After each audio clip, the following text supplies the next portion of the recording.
Hello and नमस्कार दोस्तों, आप सभी का स्वागत करते हैं हमारे यूट्यूब चैनल नोक्स 83 पे। नोक्स 83 यह चैनल से आप पहली बार जुड़े हैं तो प्लीज़ इस चैनल को लाइक कीजिएगा, सब्सक्राइब करना भूलिएगा मत, ताकि इसी प्रकार की अन्य जानकारी या वीडियो आप तक आसानी से पहुंच पाए। आज हम जानेंगे अरस्तु का अनुकरण सिद्धांत के संबंध में। अरस्तु का अनुकरण सिद्धांत क्या था, इसके संबंध में जानते हैं आज।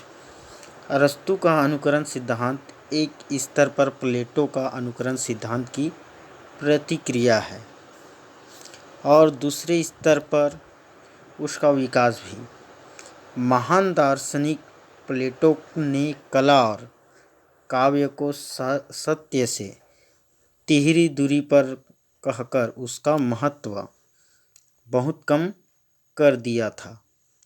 उसके शिष्य अरस्तु ने अनुकरण में पुनर्रचना का समावेश किया। उनके अनुसार अनुकरण हूबहू नकल नहीं है, बल्कि पुनः प्रस्तुतिकरण है, जिसमें पुनर्रचना भी शामिल होती है। अनुकरण के द्वारा कलाकार सार्वभौम को पहचानकर उसे सरल इंद्रिय रूप में पुनः रूपांगत करने का प्रयत्न करता है। कवि प्रतीयमान, संभाव्य अथवा आदर्श, तीनों में से किसी का भी अनुकरण करने के लिए स्वतंत्र है। वह संवेदना, ज्ञान, कल्पना, आदर्श आदि द्वारा अपूर्ण को पूर्ण बनाता है। वहीं जानेंगे कि अनुकरण के महत्व के कारण को। अरस्तु के अनुसार अनुकरण के महत्व के संबंध में जानेंगे। यहाँ एक जिज्ञासा स्वाभाविक रूप से होती है कि अरस्तु ने काव्य विवेचन में अनुकरण को इतना महत्व क्यों दिया। इस संदर्भ में निम्नलिखित कारणों का उल्लेख है। आइए अब जानते हैं किन किन कारणों का।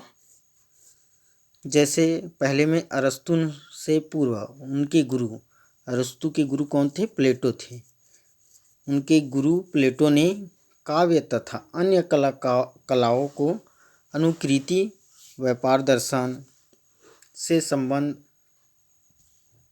होने के कारण हीन माना था। अरस्तु ने उसे मात्र काव्य और सृष्टि के संबंध में ग्रहण किया।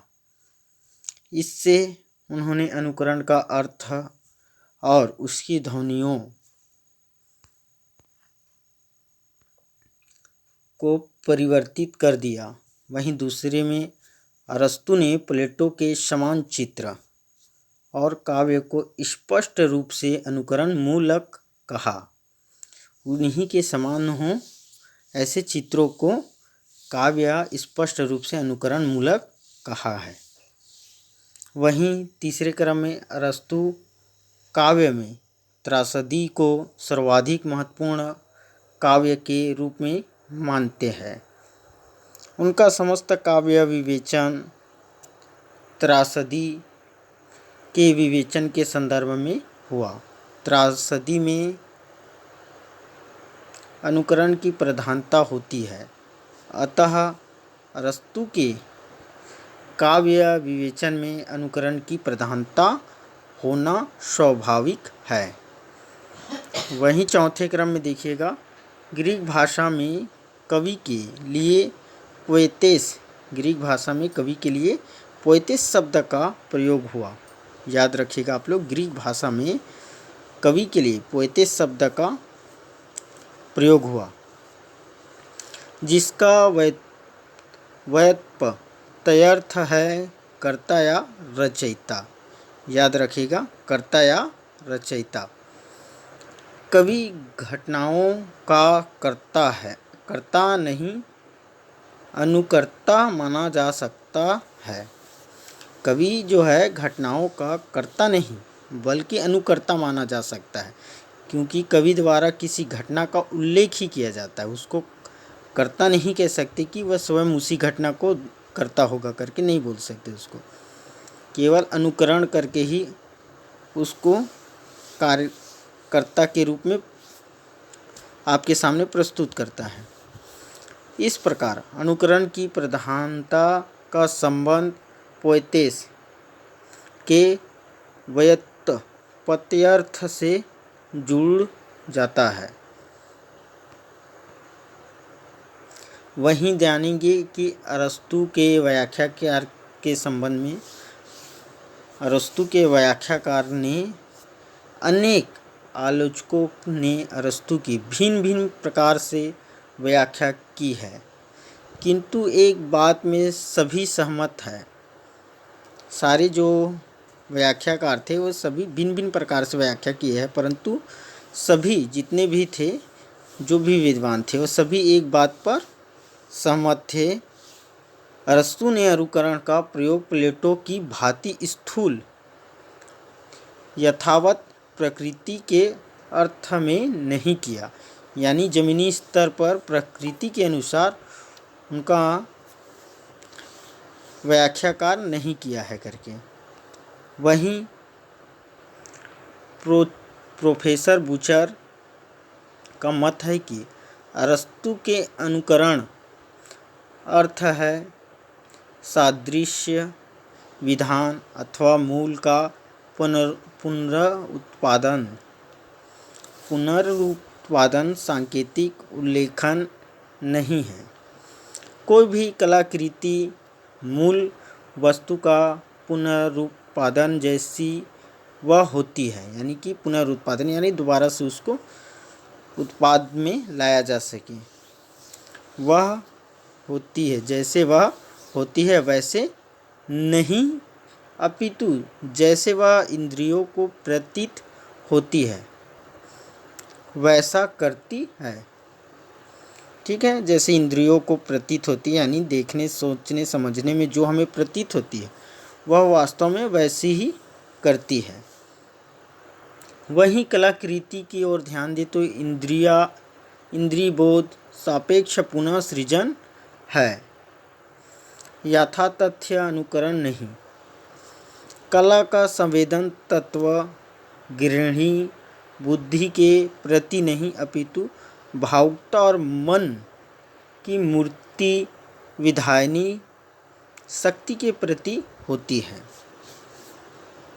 वहीं अन्य प्रोफेसरों के राय के अनुसार देखा जाए तो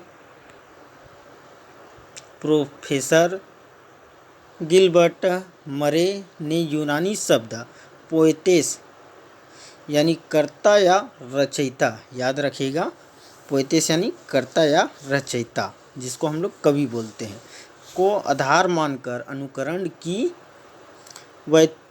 व्युत्पत्ति परक व्याख्या प्रस्तुत की। ये व्यक्ति उत्पत्ति परक व्याख्या प्रस्तुत की है। उनके अनुसार कवि शब्द के पर्याय में ही अनुकरण की धारणा निहित है, किंतु अनुकरण का अर्थ सर्जना का अभाव नहीं। याद रखिएगा, किंतु अनुकरण का अर्थ सर्जना का अभाव नहीं। वहीं तीसरे क्रम में यार्ड्स का मत है कि यार्ड्स जो विद्वान हैं या व्याख्याकार हैं, उनके अनुसार अपने पूर्ण अर्थ के अनुकरण का आशय जैसे प्रभाव का उत्पादन, जो किसी स्थिति अनुभूति तथा व्यक्ति के शुद्ध प्रकृति रूप से उत्पन्न होता है। वस्तुतः इसके अनुसार अनुकरण का अर्थ है आत्माभिव्यंजन। याद रखिएगा, इनके अनुसार आत्माभिव्यंजन से भिन्न जीवन का अनुभूति का पुनः सृजन। जो आत्मा से अभिव्यंजित हो, उससे भिन्न हो, उनका जीवन का ही अनुभव पुनः सृजन है। ठीक है। उसी प्रकार से चौथे क्रम में देखिएगा, स्कॉट जेम्स ने कहा है, इनके मत के अनुसार उन्होंने अनुकरण को जीवन के कल्पनात्मक पुनर्निर्माण का पर्याय माना है। इनकी दृष्टि से अरस्तु के काव्यशास्त्र में अनुकरण से अभिप्राय है साहित्य में जीवन का वस्तुपरक अंकन, जिसे हम अपनी भाषा में जीवन का कल्पनात्मक पुनर्निर्माण कर सकते हैं।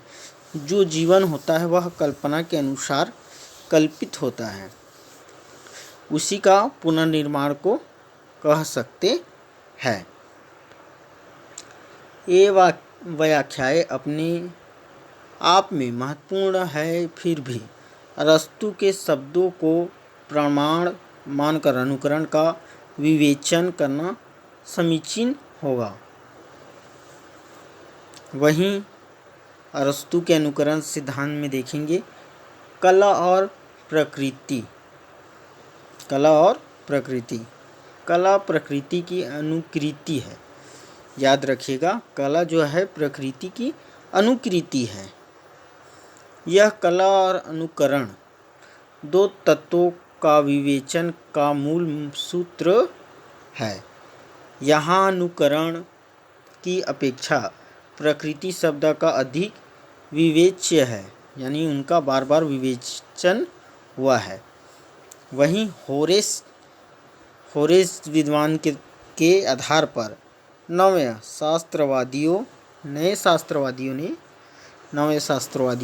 शास्त्रवादियों ने प्रकृति का अर्थ किया, पहला तो नीति नियमों से परिबद्ध जीवन, और अनुकरण का अर्थ किया है यथावत, यानी कि जैसे का तैसा, प्रत्यंकन, यथावत प्रत्यंकन, यानी कि जैसा है वैसा ही हमें प्रतीत हो। इस प्रकार अरस्तु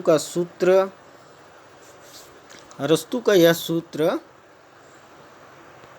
रीतिबद्ध काव्य रचना का प्रेरक मंत्र बन गया। याद रखेगा, रीति में रीतिबद्ध, रीतिमुक्त, रीति सिद्ध, तीन प्रकार से होता है। रीतिबद्ध,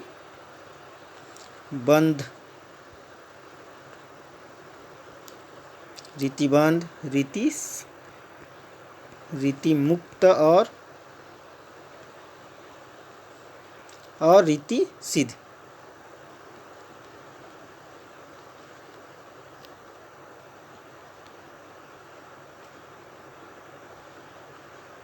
याद रखिएगा, पहला होता है रीतिबद्ध, रीतिमुक्त, और थर्ड होता है रीति सिद्ध। उसी क्रम में यहाँ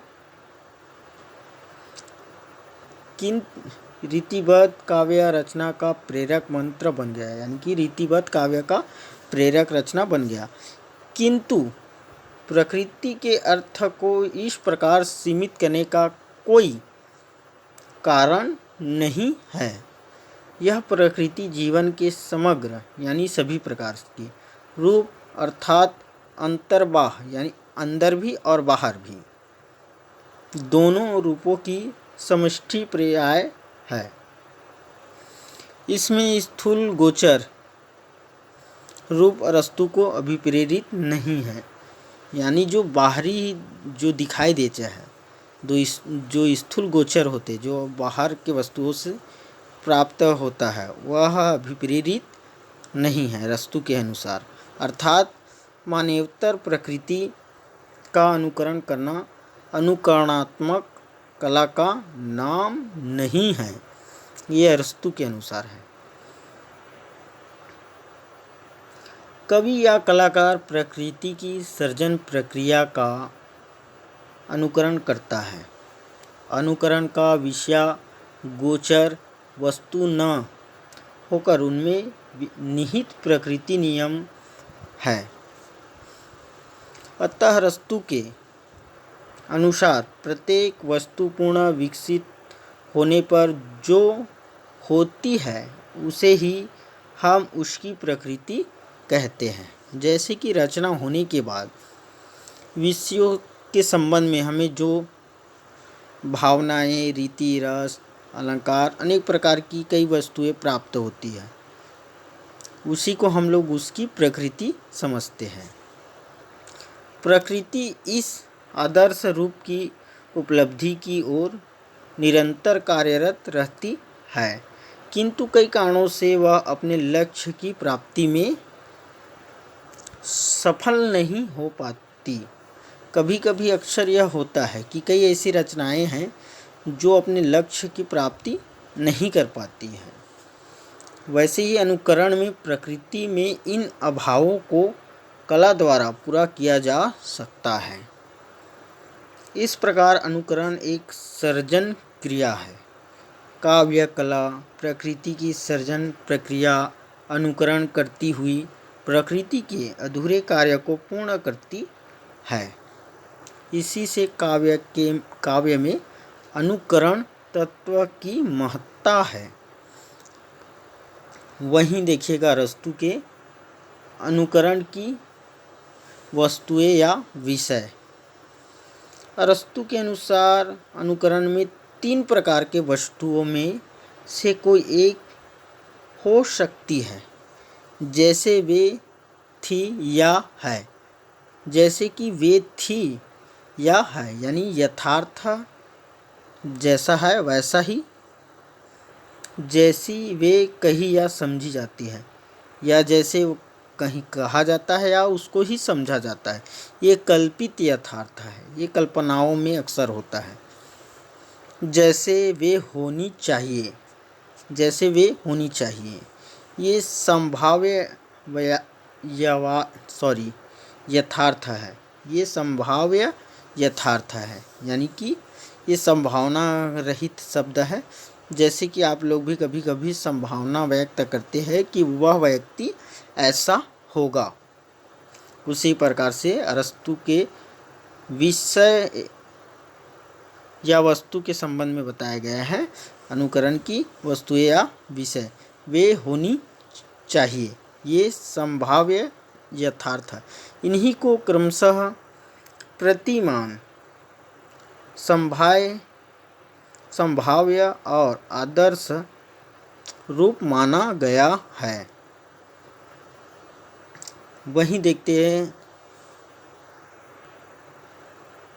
कवि को यह स्वतंत्रता है कि वह वस्तु या विषय को उस रूप में चित्रित करे जैसी वह उसकी इंद्रियों को प्रतीत होती है।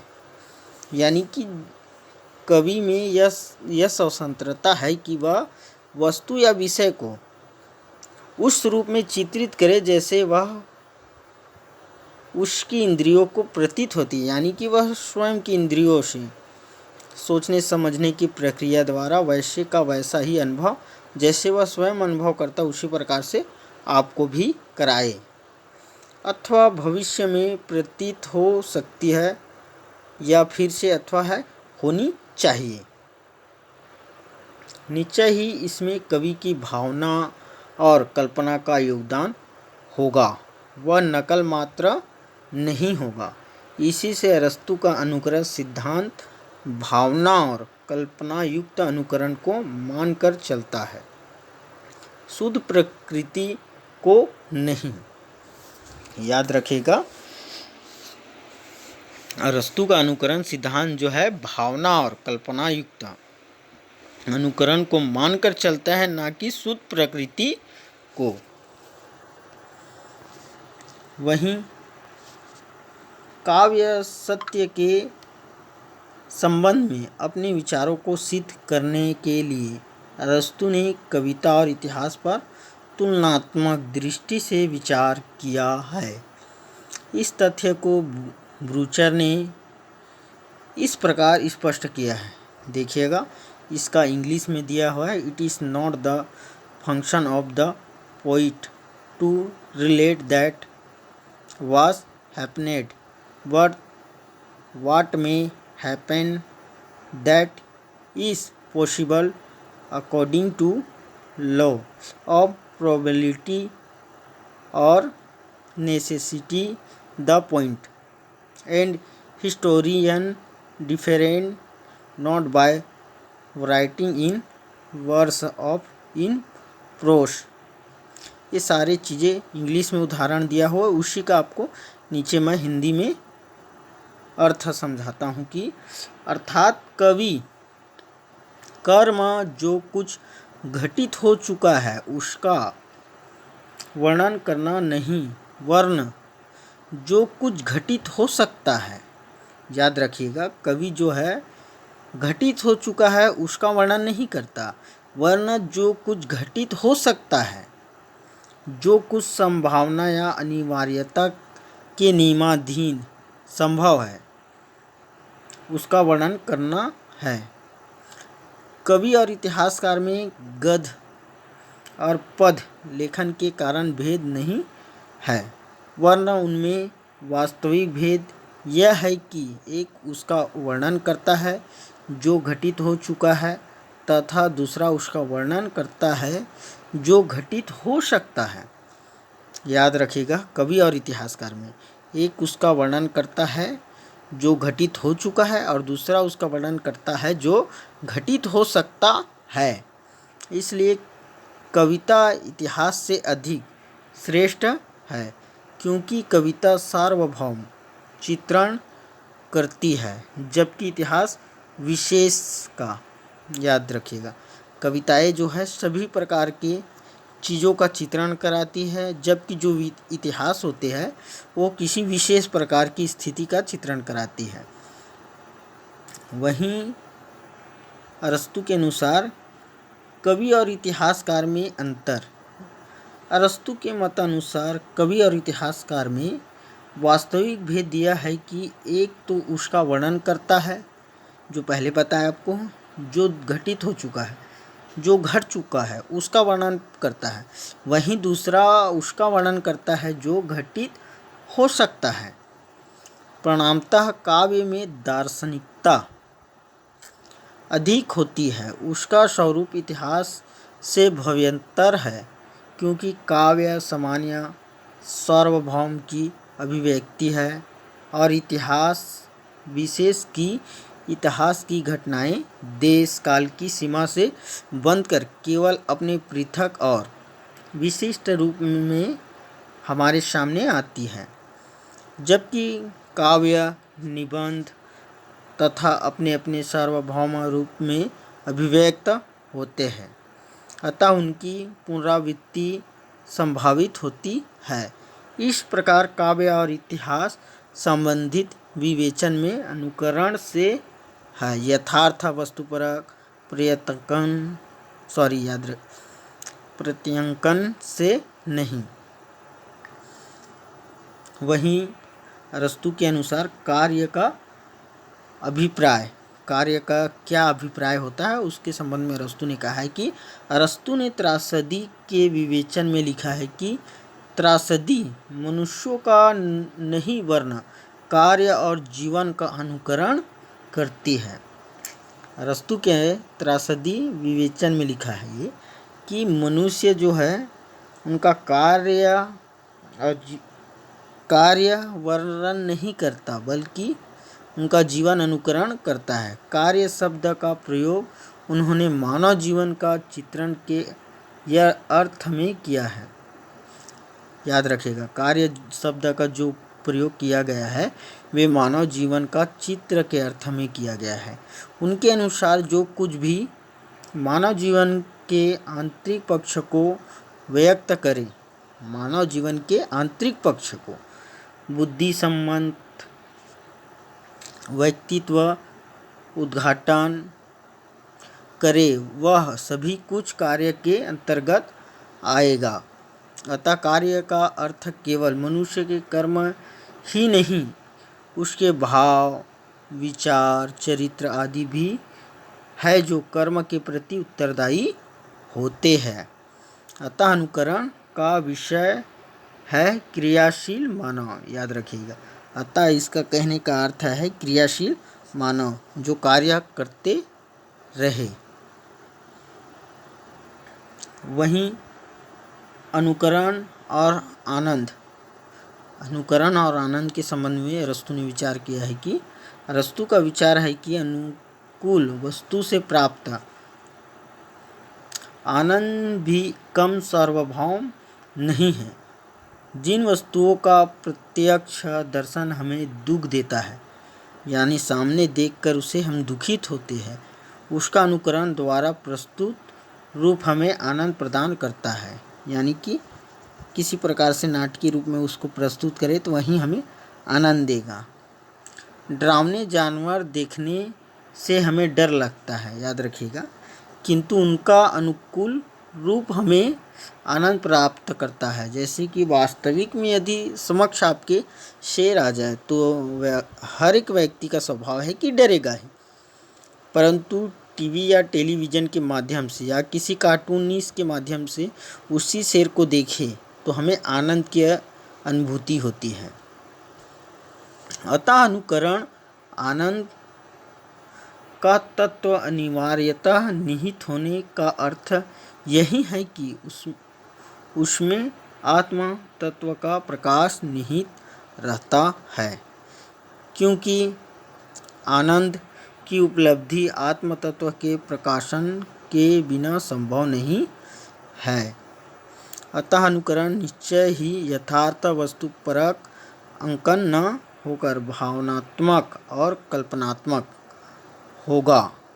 याद रखें, वो उसमें भावनात्मक भी रहे और कल्पनात्मक भी रहे। वहीं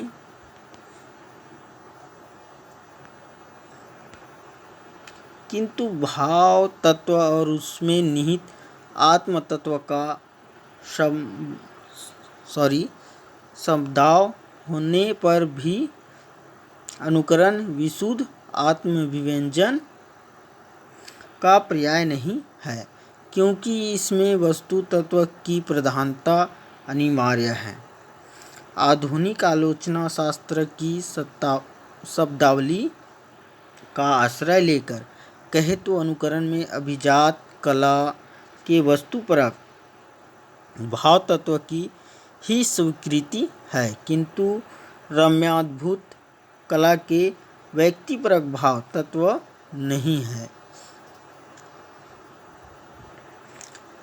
इस प्रकार उसमें जीवन की अनुभूतियों से निर्मित कवि की अंतचेतना को पर्याप्त महत्व नहीं मिला है। अनुकरण में जिन विषयों का विवेचन होता है वे सभी क्या होते हैं, स्थूल या सूक्ष्म होते हुए भी अनुकार्य है। कार्य ना होकर अनुकार्य है, याद रखिए। परस्थ है, उनकी स्थिति अनुकर्ता से बाहर है। अतः अनुकरण को व्यक्तिपरक अनुभूति के अभाव में शुद्ध आत्मविव्यंजन की कोटि में नहीं रखा जा सकता। वहीं देखिएगा, अरस्तु के अनुसार अनुकरण की व्याप्ति। प्रश्न है कि अनुकरण सिद्धांत की व्याप्ति कहाँ तक है। नीति काव्य की व्यक्तित्व अनुभूतियों का उदित अनुकरण की परिधि में कैसे आ सकता है। अरस्तु ने गीति काव्य को अपेक्षित कर दिया। गीत को उन्होंने काव्य का अलंकार मात्र माना है। गीत को उन्होंने काव्य का अलंकार मात्र माना है। अरस्तु का पक्षपाती यह भी तर्क देता है कि जिस प्रकार त्रासदी में दूसरे की अनुभूतियों का अनुकरण संभव है, उसी प्रकार गीति काव्य में भी अपनी अनुभूतियों का अनुकरण संभव है, किंतु जो स्वयं अभिव्यक्त रूप है उसके अनुकरण का प्रश्न ही नहीं उठता। जो स्वयं अभिव्यक्त रूप है उसके अनुकरण का प्रश्न ही नहीं उठता। अतः अनुकरण शब्द का इतना अर्थ विस्तार संभव नहीं है कि गीति काव्य को यथावत उसकी परिधि में अंतर्भूत किया जा सके। यही उसकी परिसीमा है।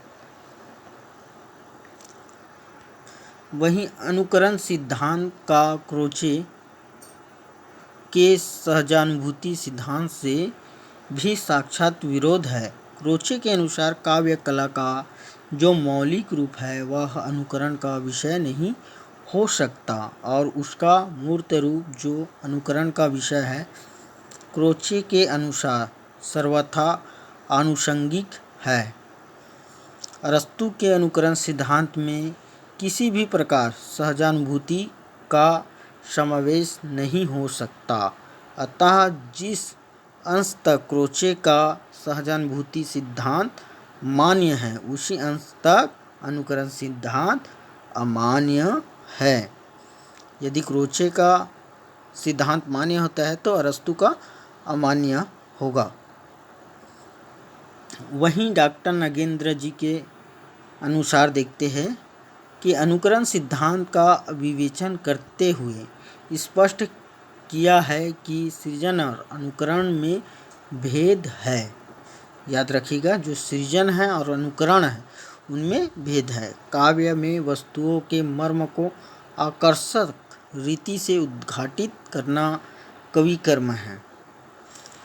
इसके दो पक्ष हैं। पहला तो वस्तु में मर्म का दर्शन और उसकी शब्दों में अभिव्यक्ति। ये दो याद रखिएगा, पहला वस्तु में मर्म दर्शन और दूसरा है उसकी शब्दों में अभिव्यक्ति। दोनों पक्ष अभिन्न हैं। काव्य दो ही समन्वित क्रिया है, अनुकरण नहीं। कवि की प्रतिभा कार्यित्री है, अनुकार्यित्री नहीं। कार्य योग्य होता है, अकार्य योग्य नहीं। कवि लौकिक पदार्थों के मार्मिक रूप का उद्घाटन करता है। इसी से काव्य नवनिर्माण है, सृजन है, अनुकरण नहीं। वस्तुतः कवि जीवन में अनुभव में अपना दृष्टिकोण जोड़ देता है और यही दृष्टिकोण सृजन तत्व है। इसी से अनुकरण शब्द का अर्थ विस्तार हो गया है। वहीं देखेंगे हम लोग अनुकरण की शक्ति और सीमाएं क्या होती है। अनुकरण की शक्ति देखते हैं। अरस्तु के अनुकरण को नया अर्थ प्रदान कर कला का स्वतंत्र अस्तित्व स्थापित किया है। सुंदर को शिव से अधिक विस्तृत माना है। और वहीं दूसरा है प्लेटो द्वारा कला पर लगाए गए आक्षेप का निराकरण किया है और कविता दार्शनिक तथा नीतिकार बंधन से छुटकारा दिलाया। वहीं उन्होंने अनुकरण की हीनता का उन्नय किया है।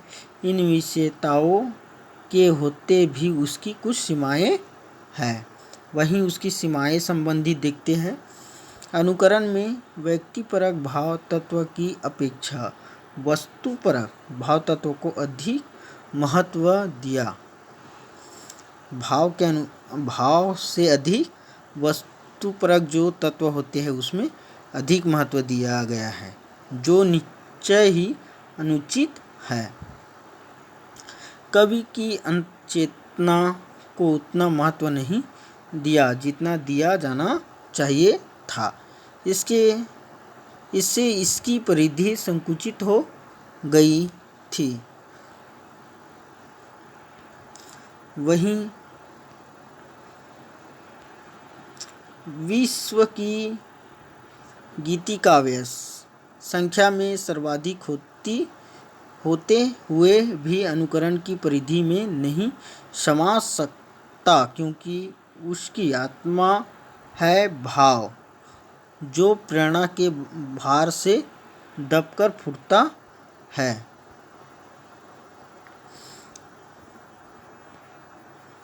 कलाकार के मानस में घटित होने वाले सहजानुभूति सिद्धांत के अनुसार अनुकरण का कला सृजन में कोई महत्व नहीं, जबकि अरस्तु अनुकरण को ही कला कहता है। अरस्तु द्वारा अपनाए गए मिमेसिस शब्द की अर्थ याद रखिएगा, मिमेसिस शब्द की अर्थ परिधि में पुनः सृजन यानी कल्पनात्मक पुनर्निर्माण आदि अर्थों का अंतर्भाव नहीं हो सकता है।